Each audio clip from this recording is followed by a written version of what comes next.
chers auditeurs d'Africtivist Citizen Lab Mauritanie, bienvenue dans ce podcast. Aujourd'hui, nous abordons un sujet qui transforme déjà le monde du travail, l'ère de l'intelligence artificielle et comment les professionnels doivent s'y préparer. Pour en parler, j'ai le plaisir de recevoir Mohamed Sy, chercheur et docteur mauritanien en génie et intelligence artificielle. Mohamed Sy, merci d'être avec nous. Rahma, bonjour. Merci beaucoup pour cette invitation. C'est vraiment un honneur d'être sur ton podcast aujourd'hui. Alors, pour entrer dans le vif du sujet et comprendre concrètement ce que cette ère de l'intelligence artificielle implique, on entend de plus en plus parler d'intelligence artificielle dans le monde du travail aujourd'hui. Concrètement, qu'est-ce que cela signifie pour les professionnels ? Alors, Rahma, tu poses d'emblée la question de fond. Qu'est-ce que l'intelligence artificielle signifie concrètement pour les professionnels aujourd'hui ? Un juriste qui analyse un document ou bien un contrat de 200 pages en moins de 10 minutes, c'est grâce à l'IA. À l'époque, ça prenait 10 jours de faire ça.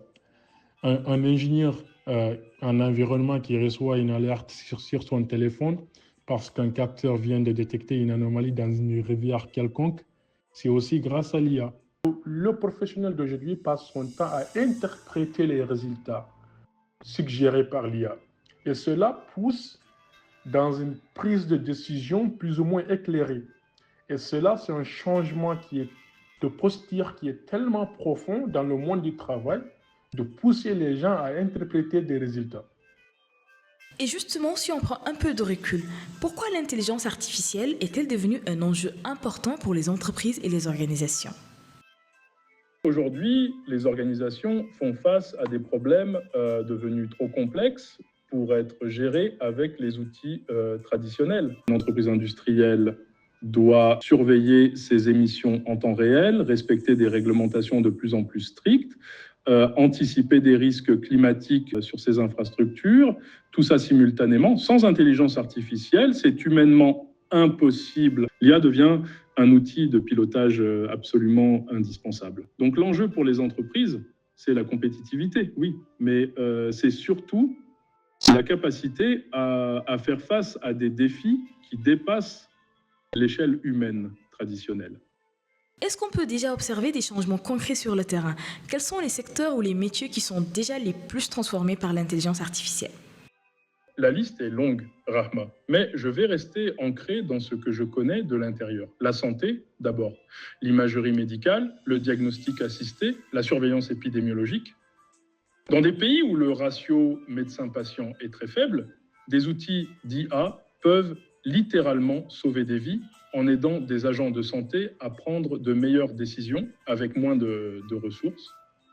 L'énergie, ensuite, les réseaux électriques intelligents, la prédiction de la demande, l'optimisation des énergies renouvelables, tout ça repose aujourd'hui massivement sur des algorithmes.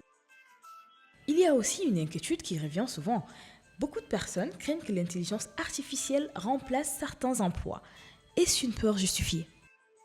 Oui, certains emplois vont disparaître. Des tâches répétitives, standardisées, qui ne nécessitent pas de jugement humain profond. L'IA les fait mieux, plus vite et moins cher. Ce serait intellectuellement malhonnête de dire le contraire. Mais comme toute innovation, il y a aussi des points de vigilance. Quels sont les risques ou les dérives possibles liées à l'utilisation de l'intelligence artificielle dans le monde professionnel ? Dans mes domaines, santé et environnement, les erreurs ne sont pas abstraites. Elles ont des conséquences sur des vies. Le premier risque, c'est celui des données biaisées.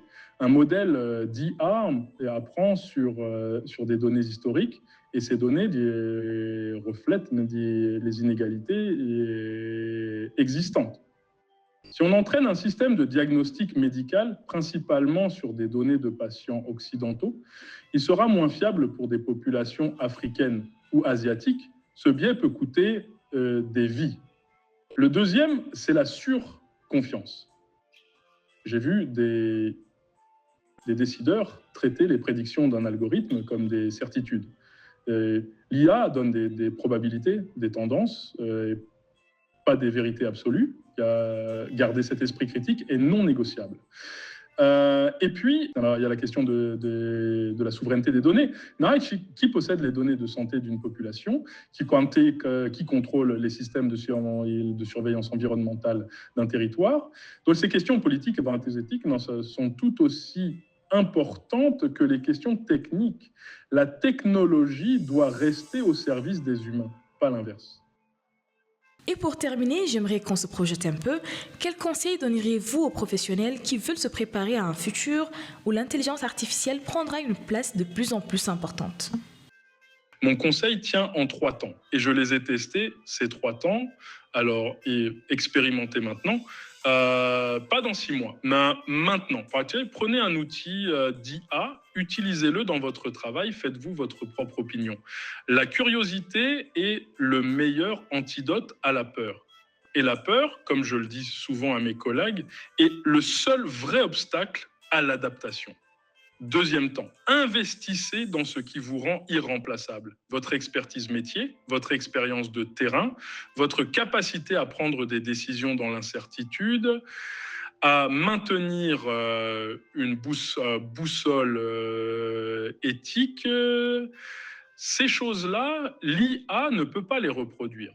Au 3e temps, et c'est peut-être le plus important, garder la question du sens. Dans mon travail, chaque système que je déploie, je me pose toujours la même question. Est-ce que ça améliore réellement la vie des gens ? Est-ce que ça protège l'environnement ? Est-ce que ça laisse la décision finale à un humain responsable ?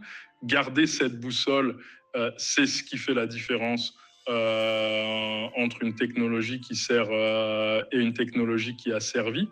Rama, merci beaucoup pour ces échanges. Ces questions touchent à ce qui me motive chaque matin. C'était un vrai plaisir. Chers auditeurs d'Africtivist Citizen Lab, nous arrivons à la fin de cet épisode.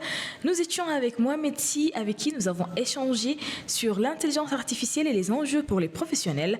Merci à notre invité et merci à vous pour votre fidélité. À très bientôt pour un nouveau numéro sur nos plateformes respectives.